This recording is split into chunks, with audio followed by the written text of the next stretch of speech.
Hai, halo, selamat datang di Pintesaurus.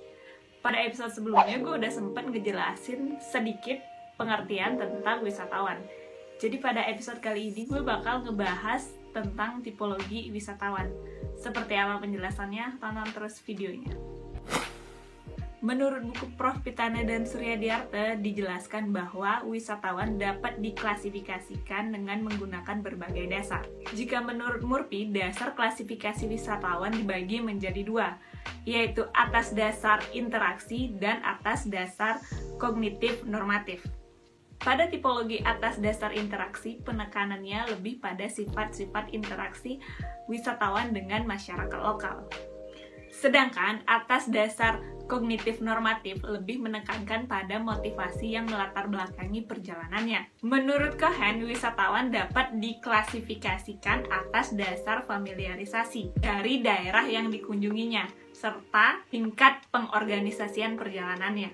Di sini, Cohen menggolongkan wisatawan menjadi 4, yaitu drifter, explorer, individual mass tourist, dan organized mass tourist. Drifter adalah wisatawan yang ingin mengunjungi daerah yang belum diketahuinya, biasanya bepergian dalam jumlah sedikit atau kecil. Kemudian explorer, yaitu wisatawan yang melakukan pengaturan perjalanannya sendiri dan lebih mencari hal yang tidak umum atau disebut dengan off the beaten track. Selanjutnya yaitu individual mass tourist, di mana wisatawan menggunakan agen perjalanan dalam pengaturan kunjungannya dan biasanya mengunjungi tempat yang sudah terkenal. Terakhir yaitu organized mass tourist, di mana wisatawan hanya mau mengunjungi daerah tujuan wisata yang sudah dikenal dan perjalanannya selalu dipandu oleh pemandu wisata. Kemudian Smith menggolongkan wisatawan menjadi 7, yaitu explorer, elite, offbeat, unusual, incipient mass, dan charter. Explorer yaitu wisatawan yang mencari perjalanan baru dan berinteraksi secara intensif dengan masyarakat lokal dan bersedia menerima fasilitas seadanya. Yang kedua, elite yaitu wisatawan yang mengunjungi daerah yang belum dikenal dan bepergian dalam jumlah yang kecil. Selanjutnya, offbeat yaitu wisatawan yang mencari atraksi sendiri, tidak mau ikut ke tempat-tempat yang sudah ramai dikunjungi. Biasanya wisatawan yang seperti ini mau menerima fasilitas seadanya.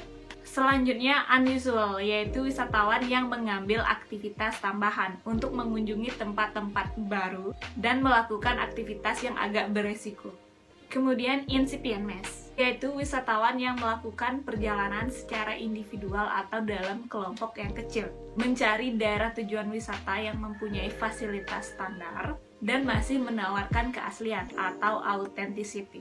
Mass yaitu wisatawan yang melakukan perjalanan ke daerah tujuan wisata dengan fasilitas yang sama seperti di daerahnya, atau bepergian ke daerah tujuan wisata dengan environmental bubble yang sama.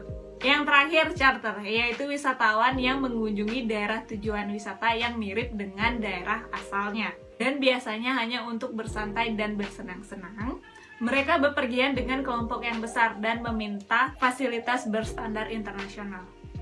Dalam pendekatan kognitif normatif, Block mengembangkan wisatawan menjadi 3, yaitu berdasarkan allocentric, psychocentric, dan mid-centric. Allocentric yaitu wisatawan yang ingin mengunjungi tempat-tempat yang belum diketahui, bersifat petualangan, dan memanfaatkan fasilitas yang disediakan oleh masyarakat lokal.